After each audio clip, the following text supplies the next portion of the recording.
Good morning. This is Randy Brunson on Gwinnett Business RadioX. Welcome to this episode of Stewarding Family Wealth podcast, brought to you by Centurion Advisory Group, a local independent wealth management firm. We are here today to go to episode 2 of long-term planning. Now, long-term planning sounds just fractionally more exciting than a trip to the dentist. Maybe not even that exciting. So we will try to make this fun and exciting for you. Thanks for tuning in. I'm Randy Brunson. My co-host is Sandy Leroux. Sandy, tell the world hello. Hello. Hello, world, right? Hello, world. I know. Yes. So what did we talk about the last time we were together? Part of long-term planning, we talked about two of the rules, if you will, would be, one is to write it down. Okay. So have your plans and write them down and keep it short, maybe no more than 3 to 5 is what our recommendation is. We find that when you keep it short like that, people are more willing and more able to maintain those goals. I think I heard you say one time, some time ago, that if everything is a priority, nothing is. Yep. Right? Yep. So like keep it short. Write it down. Yep. Commit it to writing. Yep. And writing can be either pictures or words, right? Yep. Yeah. So if listeners want to learn more, they can connect with the previous episode that they can find on Spotify, iHeartRadio, and iTunes. Yep. Right? Good. So what are we going to talk about today? We're going to talk about the last two of those long-term goal planning. So the first was write it down. The second one is keep it short. The third is automate it. And then finally is give it time. Give it time. All right. So automate.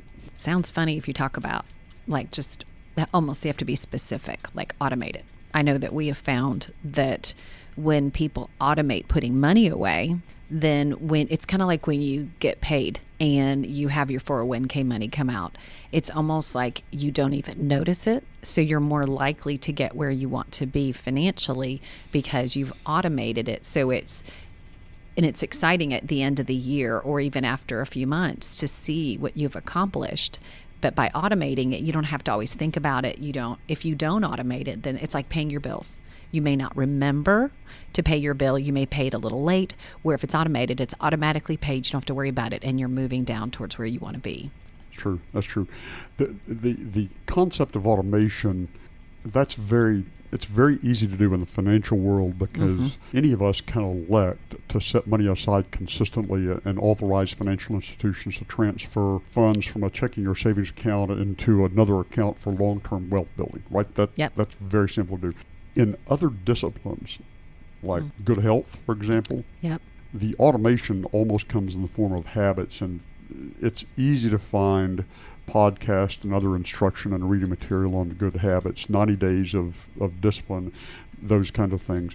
But that falls in the realm of automation as well. Okay, every morning I'm going to get up and walk for 30 minutes, or 5 days a week I'm going to go to the gym and walk or press iron or do whatever you do there. But those are habits and disciplines that are a personal form of automation, or a habit of reading for good mental health, where we focus on selective reading to prepare ourselves mentally for the day, or prayer or reflection or meditation.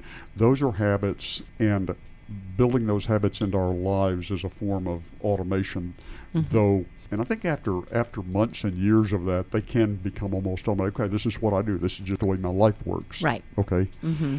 But financially, nothing beats automation. And one of the stories that comes to mind, I remember a buddy of mine, he's 80 now, almost 80. And he told me this story. He came out of Southern Polytech. He grew up in Georgia, went to Southern Polytech over in Cobb County. Came out of there in 63 or 64 and went to work for what was then Western Electric. And so he joined the credit union, the Western Electric Credit Union, and he needed to buy a car.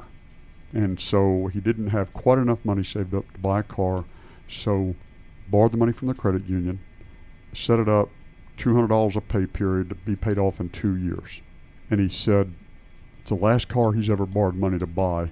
He said what he did is, once the car was paid for, he asked the credit union, said, just continue to take this money out of my paycheck and set it aside into a savings account.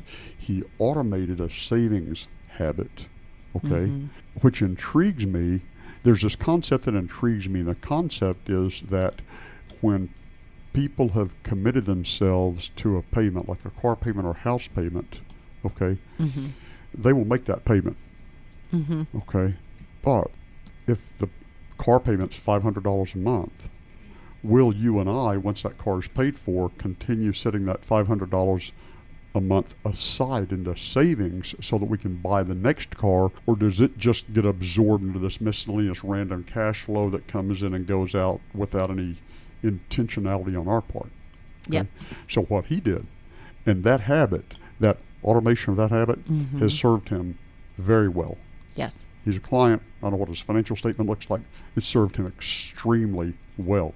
Nothing fancy, nothing exotic, but it's automation of a financial habit, and that is to set money aside consistently and make it automatic. Savings account, investment account, whatever you're doing, automate that habit. And over the last 2 years in the investment world, we have found that that has served our clients extremely well. Yes. Because in the first quarter of 2020, the stock market took a little time off, okay, dropped about 30%, depending on which index you're measuring. And those who had automated their habits so that they were buying as the market dropped and then were buying as it rebounded, that habit served them just incredibly well in terms of their long-term performance, because they weren't trying to guess, when do I buy? That's not the question. Yeah. It's not timing, it's time. And with financial habits, it's especially valuable. If you want to build a large savings account, start with a small one and automate transferring funds into it. If you want to build a large financial statement, a friend of mine said one time the way to make a small fortune in the commodities market was to start with a large one. Now, I'm not a specialist in the commodities market, and he said it a little tongue-in-cheek, but I can tell you the way to build a large financial statement is to automate habits of saving and investing, okay? And here's the second component, is to give it time, okay? My mom and dad, for years, as long as they were physically able, kept a vegetable garden. Some flowers, but mostly vegetables. So they would plant, they would till, they would turn the soil, they would break it up, they would plant the seeds. Not every seed comes up. If you want a seed to grow, you plant 4. Okay? So there's a whole series of teaching there on the law of the harvest that is beyond the scope of this particular podcast. Okay, perhaps we'll cover that. That's on another podcast at some point. But I've heard John Maxwell talk about spending your life sowing seeds. When you approach the day, don't approach the day with the thought, what can I harvest today? Approach a day with the thought of, what seeds can I sow into someone else's life today that will improve the quality of their life, that will help them move forward, that will get them where they need to go, knowing that not all seeds come up. But when they do, if you think about planting 4 seeds of corn and you get 1 stalk, 1 seed germinates and comes up, you get hundreds of kernels out of those several ears of corn that are on that stalk. Okay, so the harvest, when it does come, is significant. But as the plants start to come up out of the soil, my parents would never pull up that tomato plant or that potato growth or the lettuce. They would never pull that up to see how the roots were doing, because that kills it, because that destroys what you're trying to accomplish. They would simply give it time. They would let it grow. They would continue to water and to make sure that the ground was prepared and the plants had the water they needed. Okay, so it's critical to give it time. When it comes to investing in the stock market, what I have found, okay, is if you're going to buy stocks or invest in stock mutual funds, the absolute minimum hold time is 5 years. And if you're not prepared to leave your money alone for 5 years, do not invest in the stock market. This is not rocket science. Just make a decision. Okay, and if it's money you need within the next 24 months, keep it in cash. Put it in your wallet, put it in a savings account, bury it in the backyard. But if you need it in the next 24 months, certainly don't invest it in the bond market or the stock market. But in terms of giving it time, a couple of stories. There's a story about the Chinese bamboo tree. I've heard this story in different versions over the years, but here's one I've found. It's a story it's a parable, but here's the story of the Chinese bamboo tree. It needs to be planted, it needs to be watered, it needs to be in fertile soil, but the Chinese bamboo tree works a little differently. In the first year, you water it, you make sure it has good food, you will see absolutely no signs of activity or growth, none whatsoever. The entire year, nothing happens. So you keep doing it. The second year, you water it, you make sure the soil's healthy. The entire second year, no signs of activity or growth. Mm-hmm. Now think about your own life doing something over and over and over and over for a full year, and you're not seeing any progress. It's like, why am I doing this? Yeah. Let's go do something else. Let's change careers. Let's, you're two years into the job. You haven't been promoted to the vice president of everything in the world yet. And so it's like, I'm going to go find a new job, right? Mm-hmm. Second year, no progress.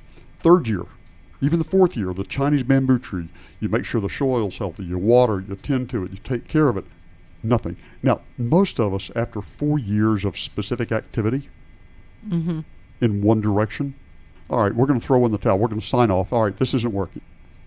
Perseverance. Not talent, not education, certainly not good looks and charm. Perseverance.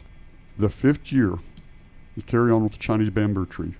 In the fifth year, the Chinese bamboo tree blossoms, grows to 80 feet with glorious, beautiful blossoms all up and down that 80 feet in just 6 weeks.